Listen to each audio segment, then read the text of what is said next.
Okay guys, तो आज हम लोग डिस्कस करने वाले हैं IIT Delhi 2024 economics PIQ discussion. Question number 21 से 30 तक, और ये रहेगा पार्ट 3। क्योंकि गाइस क्वेश्चन नंबर 1 से 20 तक पार्ट 1 और पार्ट 2 में डिटेल में डिस्कस कर रखे हैं। तो अगर आप वो वीडियो नहीं देखें तो मैं उसका लिंक डिस्क्रिप्शन बॉक्स पर डाल दूंगा, आप वहाँ से चेकआउट कर सकते हो। ओके, तो चलिए गाइज हम लोग क्वेश्चन नंबर 21 से स्टार्ट करते हैं। यहाँ पे गिवन है कि suppose year 1 is taken as a base period and the nominal GDP in year 1 is 500 billion and nominal GDP has reached 700 billion in year 2 and GDP deflator is 125, then what is the real GDP be each year? और यहाँ पे आपको 4 option given है। Guys आपको एक formula पता होना चाहिए जीडीपी डिफ्लेटर का। जीडीपी डिफ्लेटर क्या होता है? Nominal GDP divided by real GDP into 100। तो गाइज यहाँ से अगर हम रियल जीडीपी निकालेंगे तो रियल जीडीपी को लिख सकते हैं nominal GDP divided by GDP deflator into 100 लिख सकते हैं। ओके, और गाइज यहाँ पे 2 ईयर है, ईयर 1 एंड ईयर 2। तो सबसे पहले हम ईयर 1 का रियल जीडीपी निकालते हैं। ईयर 1, तो ईयर 1 का गाइज रियल जीडीपी निकालेंगे तो रियल जीडीपी क्या होता है? नॉमिनल जीडीपी, और गिवन है कि ईयर 1 में जो नॉमिनल जीडीपी है दैट इज 500। तो यहाँ पे लिख लेंगे 500 divided by GDP deflator in year 1। और गाइज यहाँ पे गिवन है कि year 1 is taken as a base period. तो जब भी बेस पीरियड रहेगा तो उस केस में हम जो जीडीपी डिफ्लेटर होगा वो 100 होगा। ठीक है, so just take 100 as a GDP deflator. तो गाइज यहाँ से, और इंटू 100 था ना, इंटू 100, तो ये 100 कैंसिल हो गया, तो रियल जीडीपी का वैल्यू क्या आएगा? 500 बिलियन। ठीक है, सिमिलरली गाइज ईयर 2 निकाल सकते हो। ईयर 2 का रियल जीडीपी क्या होता है? नॉमिनल जीडीपी, और नॉमिनल जीडीपी गिवन है इन ईयर 2 में 700 बिलियन। तो ये आ जाएगा 700 billion divided by GDP deflator, और जीडीपी डिफ्लेटर आपको गिवन है 125। तो ये आ जाएगा 125 इंटू 100। इसको सॉल्व करेंगे तो ये आ जाएगा 560 बिलियन। ओके, तो गाइस करेक्ट आंसर क्या हो जाएगा? 500 million in year 1 and 560 billion in year 2। So the correct answer is option number C, simple. Okay guys, अगर आपको ये फार्मूला मालूम था तो आप इजीली सॉल्व कर सकते हो इस पर्टिकुलर क्वेश्चन को। Done. Okay guys, move to question number 22।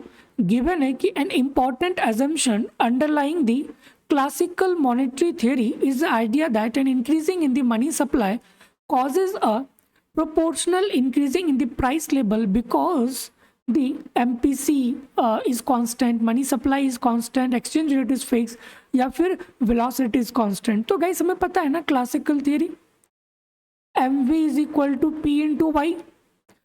Okay, और गाइस इसका एक एजम्पशन ये था कि अगर हमें मीन्स अगर हम मनी सप्लाई को इंक्रीज करते हैं तो प्राइसेस भी उसी प्रोपोर्शनल में इंक्रीज होगा।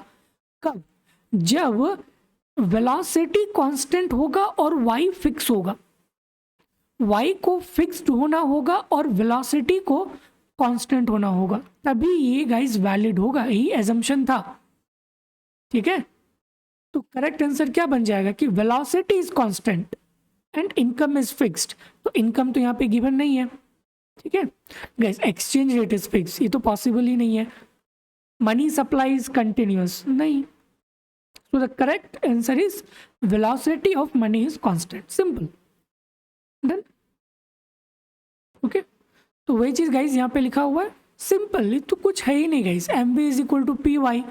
तो अगर मैंने 2% से मनी सप्लाई इंक्रीज किया तो 2% से भी जो है हमारा प्राइस इंक्रीज होगा। कब? जब ये कांस्टेंट रहेगा और इनकम फिक्स रहेगा, देन उस कंडीशन में ये पॉसिबल है, अदरवाइज नहीं। ठीक है, so the correct is option number D. Move to question number 23. Guys, simple है। A liquidity trap refers to a situation when liquidity trap क्या होता है?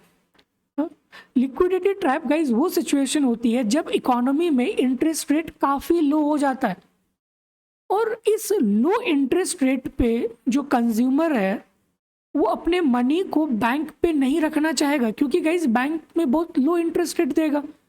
तो जितने भी कंज्यूमर है, पीपल्स है, पब्लिक है, ये चाहेगा कि इस इंटरेस्ट रेट में, मतलब इस लिक्विडिटी ट्रैप सिचुएशन में हम ज़्यादा से ज़्यादा कैश को होल्ड करके रखें, क्योंकि इंटरेस्ट रेट कम है तो बैंक के पास गाइज ये जमा करेगा नहीं, तो जितना भी कैश है वो अपने पास होल्ड करना चाहेगा इस लिक्विडिटी ट्रैप सिचुएशन में।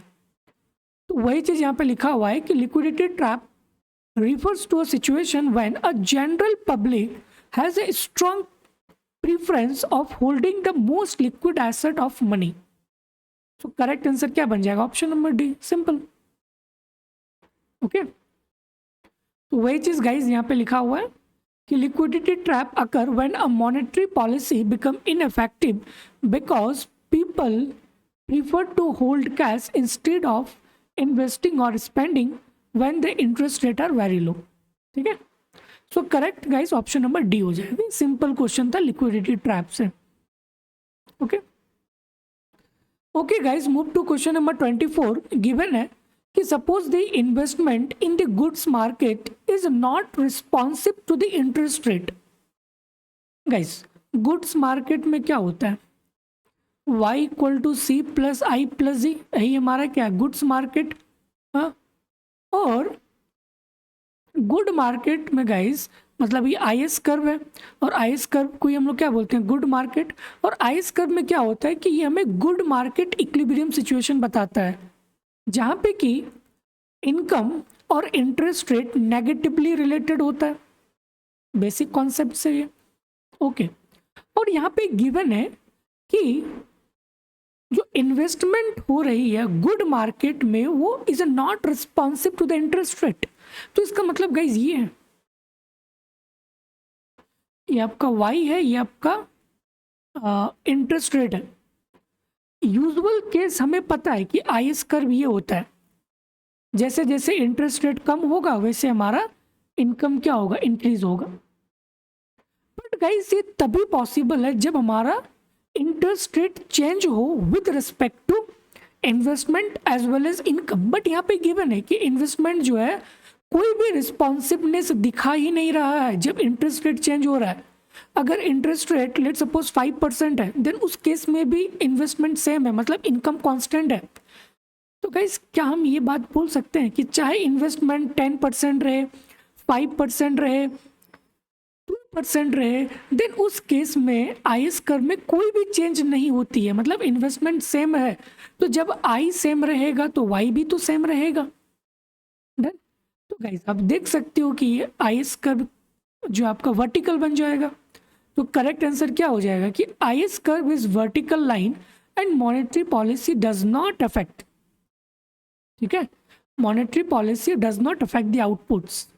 अगर यहाँ पे गाइज आप एलएम कर्व ले लो तो जस्ट इंक्रीज दी एलएम, तो ये सिर्फ और सिर्फ इंटरेस्ट रेट को इंक्रीज करेगा, आउटपुट तो सेम रहेगा ना। तो इसीलिए यहाँ पे जो मॉनेटरी पॉलिसी है वो does not affect the output. Simple guys, जब भी इस टाइप के क्वेश्चन आए ना तो इसको अच्छे से रीड करना है, क्योंकि अगर आप इसको अच्छे से रीड कर लेना गाइज तो 50% यहीं पे आपका सॉल्व हो जाएगा। ठीक है, जैसे यहाँ पे गिवन था कि इन्वेस्टमेंट जो है कोई भी चेंज नहीं होती इंटरेस्ट रेट से, तो हमें पता है कि y equal to C plus I plus G. तो जब इंटरेस्ट रेट कम होगा तो इन्वेस्टमेंट इंक्रीज होता है इन यूजुअल केस, बट यहाँ पे कोई भी चेंज नहीं हो रहा है। तो इसका मतलब है कि हमारा y भी क्या रहेगा? फिक्स रहेगा। तो y रहेगा फिक्स, चाहे हमारा इंटरेस्ट रेट इंक्रीज हो या फिर डिक्रीज हो। देन इस केस में हमारा आई एस कर्व क्या बन जाएगा? Vertical line. So the correct answer is option number C. Okay okay guys, move to question number 25। Given है कि assume a CD functions where the output is y, the share of capital is 1/4, the share of labor is 3/4, growth in total factor, productivity is 0, and the labor and capital each grow by 1%, then the output growth is 1% या 2%, and similarly MPL is what? Okay, तो तो guys यहाँ पे पहले जो given condition है मैं उस चीज़ों को यहाँ पे लिखता हूँ। ओके गाइज यहाँ पे गिवन है कि कॉप डगलस है, तो जस्ट एज्यूम कि y equal to A K पे पावर अल्फा इंटू एल पे पावर बीटा, यही गाइज होता है ना Cobb Douglas C D. Okay, और y क्या होता है, आउटपुट होता है, ये आपका टोटल फैक्टर मैं यहाँ पे लिख देता हूँ कि y इज आउटपुट। ओके, और इसको हम लोग बोलते हैं टोटल फैक्टर प्रोडक्टिविटी, और के आपका कैपिटल हो गया, एल आपका लेबर हो गया, और ये अल्फा आपका शेयर ऑफ लेबर और sorry share of capital and beta is share of labour. तो गाइस सारे वैल्यूज गिवन है, ठीक है, सारे वैल्यूज आपको गिवन है। अगर गाइस हम इसको take log on both side, फिर उसके बाद उसका डेरिवेटिव लेंगे, तो डेरिवेटिव लेने के बाद गाइस आपको एक फार्मूला आता है, ये फार्मूला बहुत इंपॉर्टेंट है। Growth rate of Y equal to growth rate of A plus alpha times of growth rate of capital plus beta times of growth rate of labor. Guys, this formula is very important of Cobb Douglas in terms of growth rate. ठीक है, तो guys g y मतलब growth rate of output equal to growth rate of A मतलब total factor productivity. Okay, तो guys यहाँ पे जो ए है ये तो कांस्टेंट है, तो इसका डेरिवेटिव तो ज़ीरो आएगा, तो यहाँ पे zero plus alpha. Guys capital का शेयर गिवन है 1/4, तो ये आ जाएगा 1/4 into growth rate of capital. Growth rate of capital, अच्छा गाइज यहाँ पे आपको गिवन है कि total factor means the growth in the total factor productivity zero, तो इसीलिए हम यहाँ पे ज़ीरो लिखे, ठीक है, प्लस 1/4 इंटू जी के। और यहाँ पे गिवन है कि लेबर और कैपिटल का जो ग्रोथ है वो 1% से है, तो यहाँ पे लिख लेंगे 1 प्लस बीटा। बीटा मतलब लेबर का शेयर, लेबर का शेयर क्या है 3/4, तो यहाँ पे आ जाएगा 3/4 इंटू ग्रोथ इन लेबर, ये भी क्या है 1% है, तो ये आ जाएगा 1। सिंपल, इसको सॉल्व कर लेंगे तो ग्रोथ रेट ऑफ आउटपुट क्या आ जाएगा 1 आ जाएगा, 1%। Okay, so the correct answer is, अच्छा गाइस यहाँ पे भी 1 है, तो ग्रोथ रेट तो 1% आएगा। अगर हमें MPL means marginal product of capital and labour का हमें वैल्यू यहाँ पे निकालना है। ओके, तो guys just find out the MP के। आपको वाई का वैल्यू मालूम है ना, Y equal to A K पे पावर अल्फा एंड एल पे पावर बीटा। तो गाइस अगर हमें एम पी के निकालना है तो इसको डिफरेंशिएट करेंगे विथ रिस्पेक्ट टू के, तो गाइस ये क्या बन जाएगा, ए अल्फा के पे power alpha -1 into L beta, यही आएगा। ठीक है गाइस, एक बार कैलकुलेशन देख लेना, तो इसको ऐसे लिख सकते हैं, ए alpha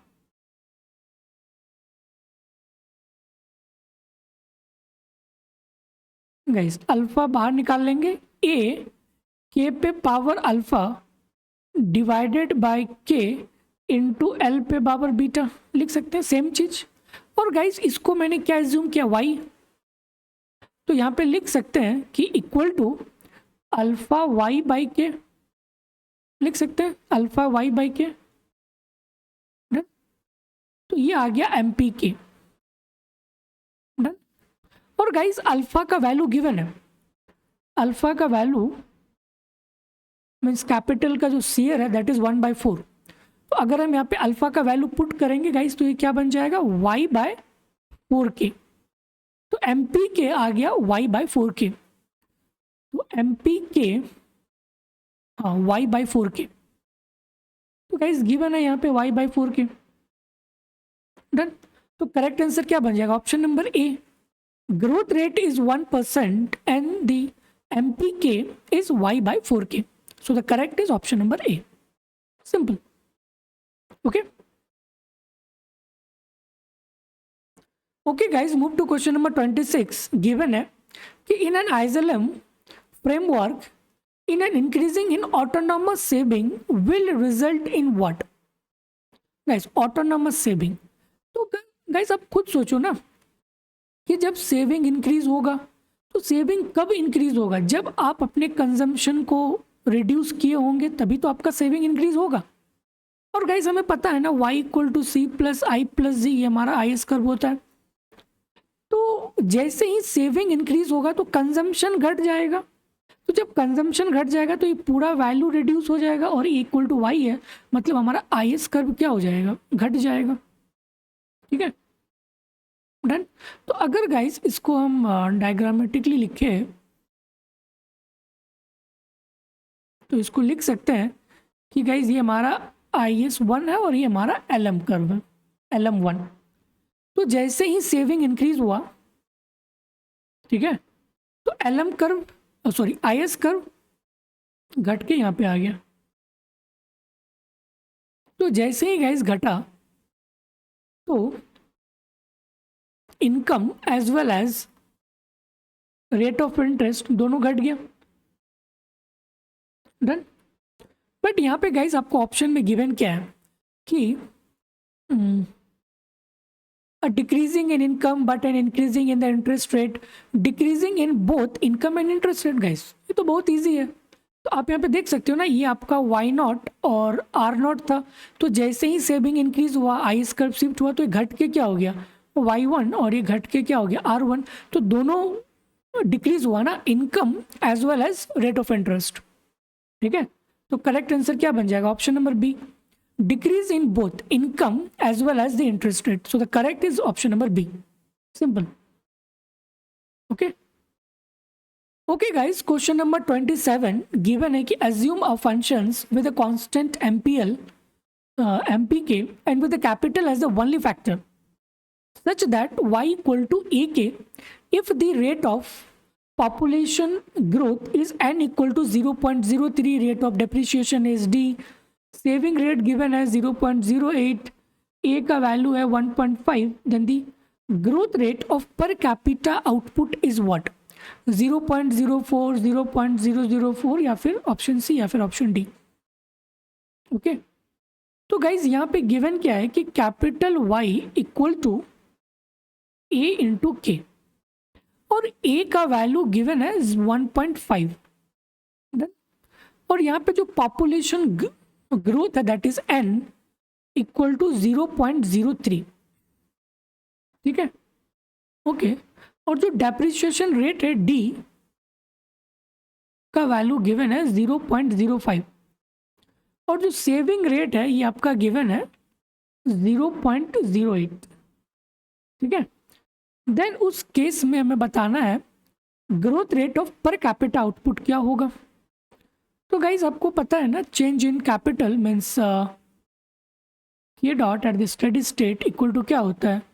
S y minus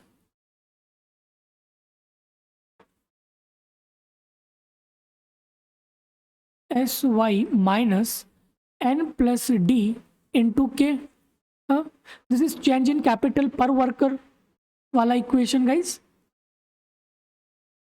change in capital per worker वाला इक्वेशन। डन। ओके, तो गाइज ये जो k dot change in capital per worker, saving rate S और वाई का वैल्यू गिवन है दैट इज ए के, तो यहाँ पे लिख लेंगे ए के माइनस, और गाइज इसको ऐसे भी लिख सकते हैं ना, माइनस एन के माइनस डी के, और यहाँ पे भी के है, तो गाइस टेक के कॉमन, तो ये क्या बन जाएगा? K dot equal to S A minus N minus D into K, यही आएगा। और गाइस सारे वैल्यूज आपको गिवन है। ठीक है, तो एस का वैल्यू गिवन है, सेविंग रेट इज 0.08, तो 0.08 इंटू ए, और ए का वैल्यू गिवन है 1.5, तो गाइज जस्ट पुट करो 1.5 माइनस एन, एन का वैल्यू है 0.03, 0.03 माइनस डी, और डी का वैल्यू है 0.05, ठीक है, 0.05 इंटू के, ठीक है। तो गाइज इसको सॉल्व कर लेंगे तो हमें K dot equal to, just solve this, you will get 0.04 K, ठीक है, 0.04 के। सो ग्रोथ रेट इन के डॉट बाई के इक्वल टू क्या होगा, 0.04, मतलब 4%। So the correct answer is 0.04. So option A is correct. Okay. यहाँ पे आपको पूछा गया growth rate of per capita capital, तो आपको के डॉट तो पता है, सो के डॉट बाई के is a growth rate in capital, so 0.04. Okay. Okay guys, question number 28 given है कि let A equal to this 1 2 3 4 5 6 7 and the relation R equal to xy belongs to A into A, where x plus y equal to 7 is what, symmetric या फिर transitive या फिर reflexive. Guys this is so easy kind of question, ठीक है। तो यहाँ पे आपको गिवन है जो कंडीशन है, that is x plus Y जो है 7 के इक्वल आना चाहिए। तो गाइस अगर हम रिफ्लेक्सिव चेक करेंगे, चेक रिफ्लेक्सिव, ठीक है। तो अगर हम रिफ्लेक्सिव चेक करेंगे तो गाइस रिफ्लेक्सिव क्या होता है कि x, x belongs to r, okay, for all x belongs to a। हाँ, तो अगर हम लेंगे x, x, तो guys x plus Y equal to क्या है, 7 है। तो बट हम रिफ्लेक्सिव चेक कर रहे हैं, तो ये क्या बन जाएगा, x plus X equal to 7। तो गाइस आप यहाँ पे कोई भी दो नंबर लो, ये कभी भी 7 के इक्वल नहीं आएगा, आएगा no number satisfying this equal to 7, मतलब ये दोनों सेम नंबर है। जैसे 1 लोगे तो 1 1 7 नहीं आएगा, 2 2 7 नहीं आएगा, 3 3 7 नहीं आएगा, 4 4 7 नहीं आएगा, 5 5 भी कभी 7 नहीं आएगा। ये कभी भी रिफ्लेक्सिव नहीं होगा, इट इज़ नॉट रिफ्लेक्सिव, ठीक है। एंड गाइस सिमिलरली आप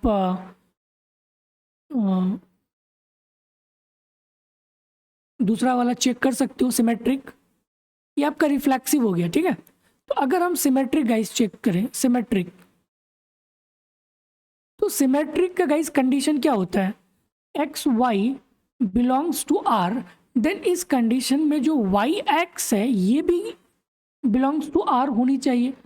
तो लेट सपोज यहाँ पे इस कंडीशन को सेटिस्फाइड करने के लिए x plus Y equal to 7, तो गाइस 1 प्लस 6 7 बन सकता है, 6 प्लस 1 7 बन सकता है, सिमिलरली 3 प्लस 4 7 बन सकता है, या फिर 4 प्लस 3 7 बन सकता है। तो इसका मतलब है 1 6 6 1 3 4 या फिर 4 3। तो गाइस अगर हम यहाँ पे ले 1 6 belongs to R, then obviously है कि यार 6 1 भी क्या होगा, आर पे ही तो बिलोंग होगा, 7 यहाँ पे भी क्या आएगा, 7।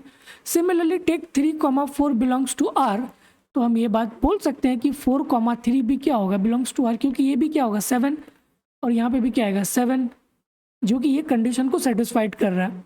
तो गाइज ये बिल्कुल सिमेट्रिक है, ठीक है, रिफ्लेक्सिव नहीं है बट सिमेट्रिक है। तो गाइज आप देख सकते हो option number A, symmetric and neither reflexive not transitive. Guys simple transitive आप कर सकते हो ना, हाँ?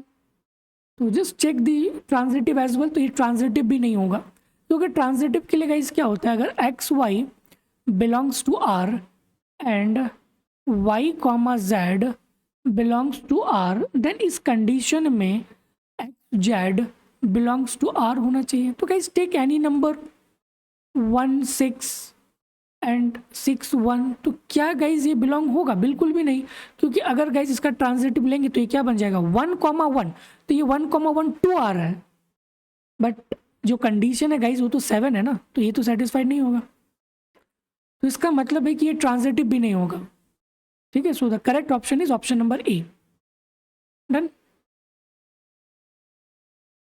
Okay guys, move to question number 29। Given है कि टॉट्रेप has a constant absolute risk aversion and initial wealth Y and does not prefer to accept a gamble such that probability is 0.5. She would win A, and with probability 0.5 she would lose B. Is it possible that if Tottrep wealth were much higher, she would like to accept the gamble or not? Option A, there is not enough information to be able to answer no, या फिर S if some parameter value, या फिर option D. ठीक है, तो guys आपको एक चीज पता होना चाहिए कि ये जो कांस्टेंट एब्सोल्यूट रिस्क एवर्जन, ठीक है, इसको हम लोग शॉर्ट फॉर्म में बोलते हैं CARA, constant absolute risk aversion. Guys इसका मतलब ये होता है, ये बेसिकली मेजर्स करता है डिग्री ऑफ रिस्कनेस को। It measure the degree of risk averse, ठीक है, तो ये डिग्री ऑफ रिस्क एवर्स को मेजर्स करता है। But according to constant absolute risk aversion talks about the degree of risk averseness does not change with income. ठीक है, अगर इसका इनकम चेंज हो रहा है देन उस कंडीशन में इसका रिस्क एवर्सनेस पे कोई भी चेंज नहीं होगा। That is the meaning of constant absolute risk aversion. Guys लिख लो ये बात कहीं पे, CARA का मतलब कि आपका इनकम अगर चेंज हो, चाहे इंक्रीज हो या फिर डिक्रीज हो, बट आपका जो रिस्क एवर्स है वो चेंज नहीं रहेगा, वो सेम रहेगा।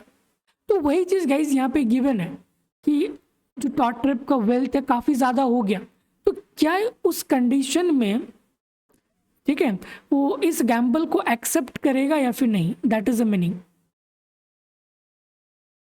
ठीक है, तो the correct answer is option number B, no. या फिर गाइस आप इसको मैथमेटिकली भी जो है ना प्रूव कर सकते हो।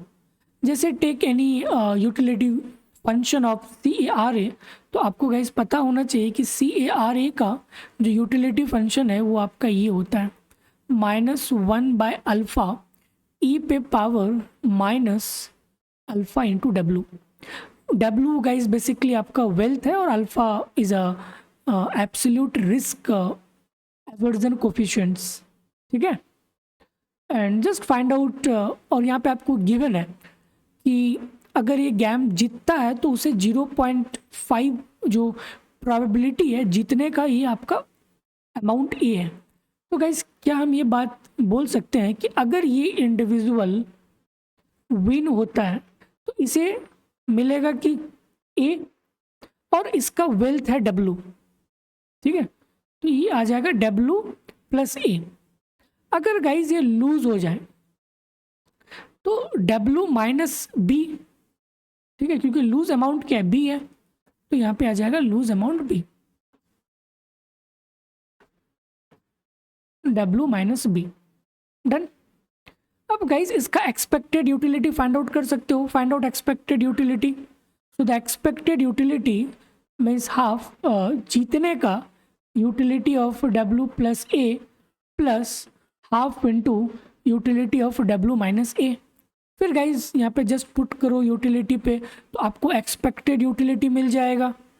ठीक है, जहाँ पे कि गाइज ये गेम खेल रहा है और यहाँ पे गाइज वो कोई भी गेम नहीं खेल रहा है, तो फिर इस कंडीशन में गाइज हम लोग यहाँ पे expected utility is less than of this utility, then इस कंडीशन में गाइज वो गेम को प्रीफर नहीं करेगा। फिर उसके बाद गाइज सॉल्व करेंगे तो आप यहाँ पे देख पाओगे कि ये यूटिलिटी मीन्स ये वेल्थ पे जो है डिपेंड नहीं रहेगा। जस्ट आफ्टर सिंप्लीफाइंग दिस, तो ये जो है आपका W पे डिपेंड नहीं रहेगा। तो आप इसको मैथमेटिकली भी प्रूफ कर सकते हो, बट गाइज उतना ज़रूरत नहीं है। अगर आपको इसका मीनिंग पता है तो आप तुरंत सॉल्व कर सकते हो इस पर्टिकुलर क्वेश्चन में कि चाहे इनकम इंक्रीज हो या डिक्रीजिंग हो, बट उसका जो रिस्क एवर्स है वो कभी भी चेंज नहीं होगा। तो no, option B is a correct. या फिर आप मैथमेटिकल अप्रोच के साथ सॉल्व कर सकते हो। ओके गाइज, लास्ट क्वेश्चन है क्वेश्चन नंबर 30। ये होमवर्क है, बहुत ही ईजी सवाल है। यहाँ पे आपको फॉल्स स्टेटमेंट खोजना है कि ये फॉल्स कौन सा होगा, option A, option B, option C या फिर ऑप्शन डी। ओके, और इसका जो करेक्ट आंसर है ये ऑप्शन सी है। ओके, और गाइस बहुत ही ईजी सवाल है। Okay okay guys, thank you. फिर मिलते हैं नेक्स्ट वीडियो पे। गाइस चैनल को सब्सक्राइब कर देना, ठीक है, भूलना मत।